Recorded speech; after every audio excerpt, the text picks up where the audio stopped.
તો ભરૂચ શહેરના પાંચબત્તી વિસ્તારમાં આવેલી એક મોબાઈલ શોપમાં ચોરીની ઘટના બની છે। લેપટોપ, સ્માર્ટ વોચ તેમજ રોકડ રકમ સહિત લાખો રૂપિયાના સામાનની ચોરી થતા ખળભળાટ મચ્યો છે। તસ્કરો કાચના દરવાજાને તોડીને દુકાનમાં ઘૂસ્યા હતા અને લાખોના સામાનની ચોરીને અંજામ આપ્યો હતો।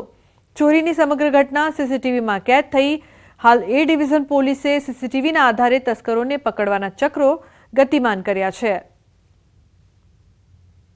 લેપટોપ, એક્સ્ટ્રા એક્સેસરી થઈને બધું લાખની ઉપરનો માલ ચોરી થયેલો છે। અમે ફૂટેજમાં જોયું છે તો એક જ વ્યક્તિ છે જે કટિંગ કરીને તાળા અને હથોડાથી ગ્લાસ તોડીને અંદર એન્ટર થઈને ચોરી કરેલી છે।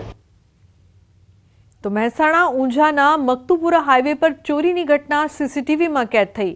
પાર્કિંગમાં મૂકેલ પિકઅપ ડાલામાંથી રોકડ રકમ, મોબાઈલ, સોનાના માદડિયા, સોનાના નથણીની ચોરી કરવામાં આવી।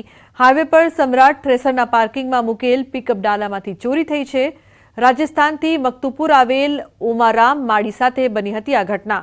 ટોટલ 1,15,000 રૂપિયાના મુદ્દામાલની ચોરી થઈ। ઊંઝા પોલીસ મથકે આ મામલે સીસીટીવીના આધારે વધુ તપાસ હાથ ધરી છે।